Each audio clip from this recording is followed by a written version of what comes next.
Roman साम्राज्य दुनिया के 1/4 लोगों के ऊपर राज करता था। पिछले 12 साल से वो जर्मेनिया के खिलाफ लड़ाई लड़ रहे थे और ये जंग अब अपने आखिरी मोड़ पर थी। उन्हें सिर्फ एक और इलाका जीतना था, उसके बाद पूरी सल्तनत उनकी मुट्ठी में होगी। जल्द ही हम एक जंग का मैदान देखते हैं। यहाँ रोम की सेना और जर्मेनिया के बंजारे आमने सामने खड़े थे। रोम का सेनापति था मैक्सिमस, एक ऐसा वीर योद्धा जिसके लिए रोमन्स अपनी जान तक देने को तैयार थे। जब जंग शुरू हुई तो दोनों तरफ से तीरों की बारिश होने लगी। जमीन खून से लाल हो गई, लेकिन आखिर में जीत हुई रोम की। इस जीत के बाद राजा ने मैक्सिमस को अपने टेंट में बुलाया। मैक्सिमस राजा की बहुत इज्जत करता था, लेकिन उसने देखा कि जीत के बावजूद भी राजा के चेहरे पर खुशी नहीं थी। 20 साल के अपने राज में राजा ने 16 साल तो सिर्फ जंग लड़ते हुए गुजार दिए। अब वो पूरी तरह थक चुका था। उसका बस एक ही सपना था कि रोम में शांति और अमन हो। उसने फैसला लिया कि अब वो किसी और को अपनी गद्दी सौंपना चाहता है। वो अपनी जिंदगी के आखिरी दिन आराम से गुजारना चाहता था और अब अपने उत्तराधिकारी के तौर पर उसकी नजर सिर्फ मैक्सिमस के ऊपर थी। लेकिन मैक्सिमस कोई राजा नहीं बनना चाहता था। उसका दिल बस घर जाने के लिए तड़प रहा था। उसने पिछले 2 साल और 264 दिन से अपने परिवार को नहीं देखा था। तब तो फोन भी नहीं होता था कि वीडियो कॉल कर ली। राजा ने उससे सीधे तौर पर कहा कि वो चाहता है मैक्सिमस उसका वारिस बने, लेकिन मैक्सिमस ने सीधे तौर पर मना कर दिया। अब ऐसा नहीं था कि राजा के बच्चे नहीं थे। उसका एक बेटा कोमोडस और बेटी लुसिला थे, लेकिन राजा जानता था कि कोमोडस इस जिम्मेदारी के लायक ही नहीं है। राजा की आंखों में एक अफसोस था। वो चाहता था कि काश मैक्सिमस मेरा अपना बेटा होता। इस पर मैक्सिमस ने कहा कि मुझे सोचने के लिए थोड़ा वक्त चाहिए। राजा ने उसे अगली शाम तक का वक्त दिया। टेंट से निकलते ही मैक्सिमस अपने खेमे में गया और उसने सेवक से बस इतना कहा कि हो सकता है मैं कभी घर वापस जा ही ना पाऊं। शायद उसने ऐसा इसलिए भी कहा क्योंकि अंदर ही अंदर उसने फैसला ले लिया था। वो रोम की गद्दी पर बैठकर उसे बहुत अच्छे से चलाना चाहता था। इसी बीच रात को अंधेरे में राजा के पास उसका बेटा कोमोडस आया। जब राजा ने उसे बताया कि वो गद्दी मैक्सिमस को देने वाला है तो कोमोडस का चेहरा पहले तो गुस्से से भर गया, पर फिर उसकी आंखों में आंसुओं का समुद्र था। उसने अपने पिता को याद दिलाया कि याद है बचपन में आपने मुझे बताया था कि एक अच्छे राजा के अंदर दया, न्याय, सहनशीलता और अनुशासन जैसे गुण होने चाहिए। मैं जानता हूँ इनमें से कोई गुण मेरे अंदर नहीं है, लेकिन एक चीज है जो मेरे अंदर बहुत ज्यादा है और वो है बड़ा बनने की चाह। और अब दुनिया का सबसे ताकतवर सम्राट बनना ही उसकी जिंदगी का मकसद था। इसके बाद हम देखते हैं कि कोमोडस ने अपने पिता का दम घोटकर उसे मार दिया। अब उसके रास्ते का सबसे बड़ा कांटा सिर्फ मैक्सिमस था। सुबह जब सबको राजा की मौत के बारे में पता चला तो कहा गया कि उसका देहांत दिल का दौरा पड़ने से हुआ है। मैक्सिमस ने जब राजा का चेहरा देखा तो वो तुरंत समझ गया कि ये मौत नहीं खून है। फिर कोमोडस ने उसके सामने दोस्ती का हाथ बढ़ाया। उसने कहा कि मुझे तुम्हारी जरूरत है मैक्सिमस, लेकिन मैक्सिमस ने उसकी बात का जवाब देना तक जरूरी नहीं समझा और वहाँ से चुपचाप चला गया। जब उसके सेवक ने मैक्सिमस से कहा कि आपको कोमोडस की बात मान लेनी चाहिए थी तो मैक्सिमस ने सिर्फ इतना सा कहा कि राजा की हत्या हुई है और उन्हें तुरंत सभी मंत्रियों को बुला लेना चाहिए। लेकिन उससे पहले ही कोमोडस के लोग वहां आ गए। उन्होंने मैक्सिमस से कहा कि उसे तुरंत दरबार में हाजिर होना होगा। तब मैक्सिमस समझ गया कि उसके साथ क्या होने वाला है। उसने उन लोगों से सिर्फ एक वादा मांगा कि उसके परिवार को कुछ ना किया जाए, लेकिन जवाब में बस इतना सुनाया गया कि तुम्हारे परिवार में से कोई भी नहीं बचेगा। इसके बाद उसके सर पर एक जोरदार वार किया गया जिससे वो बेहोश हो गया। उसे जंगल के बीच में ले जाकर मारने की कोशिश की गई, लेकिन मैक्सिमस ने वहां भी हार नहीं मानी। उसने अपने हाथों से उन सबको मार गिराया और जख्मी हालत में अपने घर की तरफ निकल पड़ा। उसका घर बहुत दूर था और सफर बहुत मुश्किल, लेकिन वो इरादा कर चुका था कि कुछ भी करके घर पहुंच कर रहेगा। पर वहां पहुंचकर उसने देखा कि सब कुछ खत्म हो चुका है। कोमोडस ने उसकी पत्नी और उसके बच्चे को मरवा दिया था। जलती हुई लाशों के बीच खड़ा मैक्सिमस टूट चुका था। उसने अपने परिवार को दफनाया और वहीं बेहोश हो गया। थोड़ी देर बाद कुछ लोग आए जो इंसानों को जानवरों की तरह बंदी बनाकर बेच देते थे। उन्होंने मैक्सिमस को भी पकड़ लिया और बाद में बेच दिया प्रोक्सिमो नाम के एक आदमी को। प्रोक्सिमो एक ग्लैडिएटर ट्रेनर था। वो ऐसे लोगों को ट्रेनिंग देता था जो मरते दम तक तलवारों से लड़ते थे। ये दरअसल एक खेल था जो तब तक चलता था जब तक 2 फाइटर्स में से एक मर न जाए। मैक्सिमस इस खेल का हिस्सा नहीं बनना चाहता था, लेकिन उसकी मजबूरी थी। अगर वो नहीं लड़ता तो मार दिया जाता, इसीलिए उसने तलवार उठाई। वहीं उसकी मुलाकात 2 और ग्लैडिएटर्स जूबा और हेगन से हुई। ये दोनों जल्द ही उसके दोस्त बन गए। जब पहली बार वो तीनों लड़ने उतरे तो प्रोक्सिमो के लोग बाकी सबको मार चुके थे। सिर्फ यही 3 बचे, मैक्सिमस, जूबा और हीगन। उधर रोम में अब कोमोडस राजा बन चुका था, लेकिन उसे अपनी प्रजा की कोई चिंता नहीं थी। जब उसके सलाहकार उसे कहते कि प्रजा में महामारी फैल रही है, लोगों के पास खाने को नहीं है, तो वो बस अपने कंधे उछाल कर कहता कि लोगों का ध्यान हटाने के लिए कुछ खास खेल करवाए जाएंगे। इस बात से ना तो प्रजा खुश थी, ना उसके अपने लोग। उसके पिता ने इन खूनी खेलों को बंद करवा दिया था, लेकिन कोमोडस के लिए लोगों की मौत एक तमाशा थी और इसी खूनी खेल का एक हिस्सा मैक्सिमस भी बन चुका था। अब तक मैक्सिमस कई फाइट्स जीत चुका था। उसका नाम लोगों की जबान पर था, प्रॉक्सिमो, जिसके लिए मैक्सिमस लड़ता था। जब उसने सुना कि शाही खेल रोम के कोलोसम में होने वाले हैं, तो उसने मैक्सिमस को बुलाया। अब वक्त था वापस उसी शहर में जाने का जहां से सब कुछ शुरू हुआ था। मैक्सिमस को अब पता चला कि उसका अगला मुकाबला रोम के सबसे बड़े खेल के मैदान में होने वाला था। प्रॉक्सिमो ने उसे बताया कि ये खेल बहुत ही शानदार होने वाले हैं, जहाँ कम से कम 50,000 लोग उसे देखने आएंगे। जब वो जीतेगा तो वो लोग उसकी वाहवाही करेंगे और उसे ऐसा महसूस होगा जैसे वो खुद उस मैदान का शहंशाह हो। ये बातें बताते हुए प्रॉक्सिमो की आंखों में एक चमक थी, जिससे मैक्सिमस समझ गया कि कभी वो भी एक ग्लैडिएटर हुआ करता था। उसने प्रॉक्सिमो से पूछा कि तुम्हें आजादी कैसे मिली, जिसके बाद प्रॉक्सिमो ने उसे एक लकड़ी की तलवार दिखाई। उसने बताया कि ये तलवार उसे खुद शहंशाह ने दी थी और यही उसकी आजादी का चिन्ह है। लोग उसे इसलिए पसंद नहीं करते थे क्योंकि वो किसी को भी जल्दी से मार देता था, बल्कि वो अपने लड़ने के ढंग से सबका दिल जीत लेता था। मैक्सिमस ने कहा कि वो भी शहंशाह के सामने खड़ा होना चाहता है। प्रॉक्सिमो ये जानता ही नहीं था कि मैक्सिमस शहंशाह को पहले से जानता है, तो उसने बस इतना कहा कि अगर तुम्हें लोगों का दिल जीतना है तो तुम्हें इस कला को सीखना होगा। मैक्सिमस ने इस बात को माना और कहा कि मैं जरूर सीखूंगा। फिर पूरी ग्लैडिएटर टीम रोम पहुंच गई, जहाँ कोलोसम में खेल होने वाले थे। वहाँ एक भारी भरकम स्टेडियम था जिसमें 50,000 से ज्यादा लोग बैठ सकते थे। दूसरी तरफ कोमोडस राजा बनने के बाद से एक भी लड़ाई हारा नहीं था, लेकिन वो अंदरूनी तौर पर परेशान था क्योंकि उसे पता था कि प्रजा उससे प्यार नहीं करती। उसकी बहन लुसीला और उसका बेटा उसके साथ रहते थे। लुसीला को अपने भाई कोमोडस से डर लगता था क्योंकि लुसीला का बेटा उस राज्य का वारिस था और उसे डर था कि कहीं कोमोडस उसे भी मरवा ना दे, जैसे उसने उनके पिता को मारा था। लुसीला उन लोगों से मिलती थी जो पुराने राजा के सलाहकार हुआ करते थे। वो प्लान बना रही थी कि कोमोडस को मारना होगा, वरना वो पूरी प्रजा और उसके बेटे के लिए खतरा बन जाएगा। लेकिन सलाहकारों ने उसकी बात नहीं मानी। उन्होंने कहा कि अब भी प्रजा का कुछ हिस्सा कोमोडस के साथ है। जब तक ऐसा है तब तक कुछ नहीं किया जा सकता। एक दिन आएगा जब सभी लोग उससे नफरत करने लगेंगे, वही सही वक्त होगा कुछ करने का। और वो दिन तब आया जब कोलोसम में खेल होने वाले थे।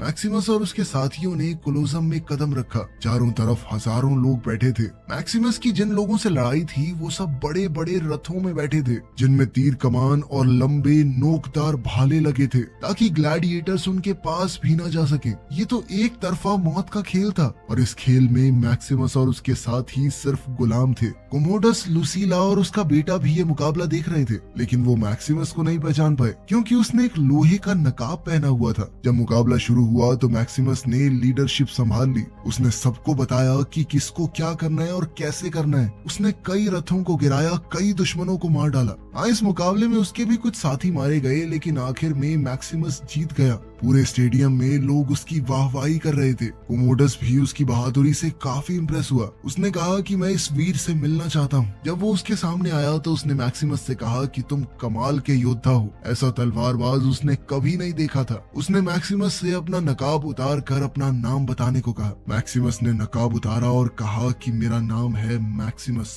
असली शहंशाह मार्कस ऑरेलियस का वफादार। उसने बताया कि मेरी पत्नी को जिंदा जला दिया गया, मेरे बेटे को मार दिया गया और अब मैं बदला लेने आया हूँ, चाहे इस जन्म में हो या अगले जन्म में। ये सब सुनकर कोमोडस का चेहरा लाल हो गया। उसके तलवारबाजों ने मैक्सिमस को घेर लिया, लेकिन जनता की आवाज गूंज उठी, जीने दो, जीने दो। कोमोडस उनके सामने मजबूर हो गया। वो उस पल मैक्सिमस को मार नहीं सकता था क्योंकि मैक्सिमस ने खेल जीत लिया था। मैक्सिमस वापस अपनी जगह चला गया। लुसीला को पता चला कि मैक्सिमस अभी जिंदा है।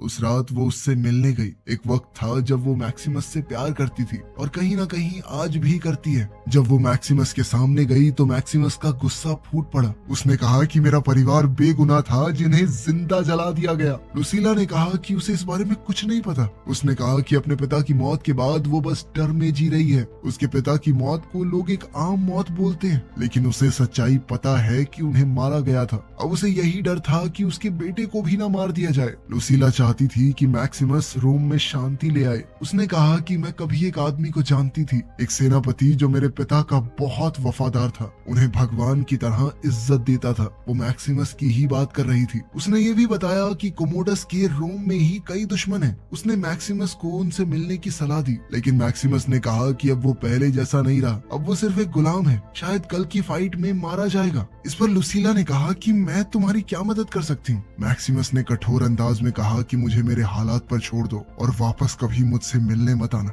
लुसीला निराश होकर वापस चली गई। इसी बीच कोमोडस ने जब सुना कि मैक्सिमस जिंदा है तो वो पागल हो गया। उसने उन सब लोगों को बुलाया जिन्होंने उसे कहा था कि मैक्सिमस मर चुका है और उन्हें तुरंत मार डाला। फिर कोमोडस ने मैक्सिमस को मारने के लिए एक और चाल चली। उसने अपने सबसे खतरनाक और कभी ना हारने वाले योद्धा को मैक्सिमस के सामने खड़ा किया और साथ ही चारों तरफ भूखे बाघ खड़े थे। जब लड़ाई शुरू हुई तो वो योद्धा मैक्सिमस पर भारी पड़ रहा था। अचानक से एक टाइगर को भी उसके ऊपर छोड़ दिया गया, लेकिन मैक्सिमस ने उस टाइगर को मार गिराया। फिर मैक्सिमस और उस ताकतवर योद्धा के बीच में बड़ी जबरदस्त लड़ाई हुई। वो दोनों एक दूसरे पर भारी पड़ रहे थे, लेकिन आखिरकार मैक्सिमस जीत ही गया। जब वो योद्धा मैक्सिमस के सामने जमीन पर गिरा हुआ था, बुरी तरह जख्मी हालत में, तो पूरी जनता चिल्ला रही थी कि मार दो, मार दो। कोमोडस ने भी अपने हाथ से उसे मारने का इशारा किया, लेकिन मैक्सिमस ने उस योद्धा को नहीं मारा। उसने उसे छोड़ दिया। ये देखकर पूरा कोलोसम मैक्सिमस की तारीफ में गूंज उठा। वो सब एक ही नाम ले रहे थे, रहम दिल मैक्सिमस, रहम दिल मैक्सिमस। कोमोडस की आंखों में जलन थी। वो चाहता था कि ये लोग मेरी तारीफ करें, ये मैक्सिमस की नहीं। जब मैक्सिमस एरिना से बाहर निकला तो उसका एक पुराना साथी उसे मिला। मैक्सिमस ने उससे पूछा कि मेरी सेना कहाँ पर है, जिसका जवाब मिला कि वो इस वक्त यहाँ से दूर ऑस्ट्रिया में है। तो मैक्सिमस ने उससे कहा कि मेरी सेना को आगाह कर दो कि मैं अभी जिंदा हूँ और उन सब से मिलना चाहता हूँ। उसके बाद मैक्सिमस चुपचाप आगे बढ़ गया। वो ज्यादा देर किसी से बात नहीं कर सकता था, क्योंकि अब वो सिर्फ एक ग्लैडिएटर था, एक गुलाम जिसे ये मौत का खेल बार बार खेलना होगा। लेकिन अब कोलोसम के चारों तरफ उसका नाम गूंज रहा था। लोग अब उसे सिर्फ उसके तलवार चलाने के अंदाज के लिए नहीं, बल्कि उसकी इंसानियत के लिए याद रखने लगे थे। रोम के लोग उसे इसलिए नहीं पहचान पाए क्योंकि मैक्सिमस अपनी सेना के साथ यहाँ से बहुत दूर उनके लिए लड़ता था, लेकिन उसकी फौज उसे बेपनाह मोहब्बत करती थी। उसके एक इशारे पर हजारों लोग जान देने को तैयार हो जाते थे। आज भी उसकी सेना में 5000 से ज्यादा लोग थे जो किसी भी राजा की बजाय उसके लिए वफादार थे। एक दिन मैक्सिमस से उसका वही पुराना दोस्त फिर से मिला। मैक्सिमस ने उससे कहा कि वो जाकर कोमोडस की बहन लुसीला से मिले और उसे कह दे कि जिस आदमी से वो उसे मिलवाना चाहती थी, मैक्सिमस उससे मिलने के लिए तैयार है। उस आदमी ने बिल्कुल वैसा ही किया। कुछ ही देर बाद मैक्सिमस, लुसीला और कुछ ऐसे लोग जो कोमोडस के खिलाफ थे एक साथ हो गए। सब मिलकर तय करते हैं कि वो चुपके से मैक्सिमस को रोम से बाहर भेज देंगे, जहाँ से वो अपने वफादार सैनिकों की छावनी में जाएगा। वहीं से वो अपने 5000 सैनिकों के साथ वापस आएगा जो उसके साथ कई 100 जंगों में लड़े थे, जिसके बाद वो कोमोडस को मारकर रोम को दोबारा से सही हाथों में देगा। उनका प्लान एकदम साफ था, लेकिन कोमोडस को शक हो गया। उसे लगने लगा कि लुसीला किसी के साथ मिलकर कुछ तो प्लानिंग कर रही है। उसने लुसीला को धमकाया कि अगर तुमने सच नहीं बताया तो तेरे बेटे को मार दूंगा मैं। मजबूर होकर लुसीला ने सब कुछ बता दिया। अब कोमोडस को पूरे प्लान का पता लग चुका था। उसने अपने आदमियों को तुरंत भेजा उन्हीं गुफाओं में जहां मैक्सिमस छुपा था। वहीं मैक्सिमस के साथ ही उसकी मदद करते हुए दुश्मनों से लड़ते रहे, लेकिन इस झगड़े में प्रॉक्सिमो और कई और वफादार लोग मारे गए। मैक्सिमस मुश्किल से बचकर भागा। प्लान के मुताबिक बिल्कुल उसी जगह पहुंच गया जहां उसका पुराना कवच और तलवार रखे थे। उन्हें पहनकर वो अपने घोड़े को ढूंढने लगा,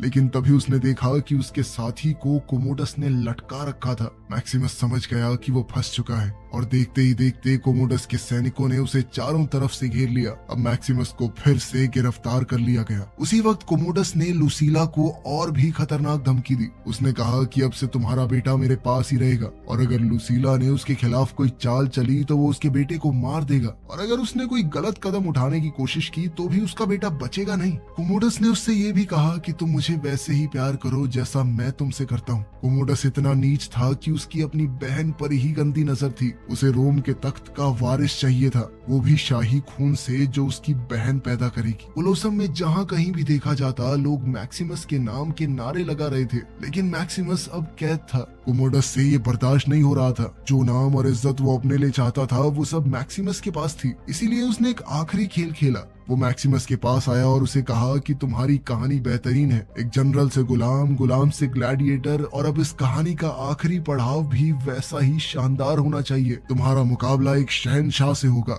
मैक्सिमस ने उससे पूछा तू लड़ेगा मुझसे? जिस पर कोमोडस ने जवाब दिया कि मैं तुझसे डरता नहीं हूँ, समझा। मैक्सिमस जानता था कि कोमोडस सारी जिंदगी डर के साए में ही जिया है, क्योंकि अंदर ही अंदर वो जानता था कि वो राजा बनने के लायक ही नहीं है। लेकिन तभी कोमोडस कहने लगा कि तुम जांबाज भले ही हो लेकिन मौत का डर तो सबको होता है। इस पर मैक्सिमस ने कहा कि किसी महान इंसान ने मुझे कहा था कि योद्धाओं की तरफ तो मौत भी मुस्कुराती है, एक असली योद्धा की मौत हंसते हुए आती है। कोमोडस जानना चाहता था कि क्या वो आदमी खुद अपनी मौत पे मुस्कुराया था। इस पर मैक्सिमस ने एक ठंडे अंदाज में कहा कि तुम्हें पता होगा, तुम्हारे पिता ने कही थी मुझे ये बात, तुमने ही मारा था ना उन्हें। इसके बाद कोमोडस मुस्कुरा कर मैक्सिमस के गले लगा और उसकी पीठ में छुरा घोंप दिया। फिर अपने लोगों से कहा कि इसका घाव छुपाओ और इसे कवच पहना दो।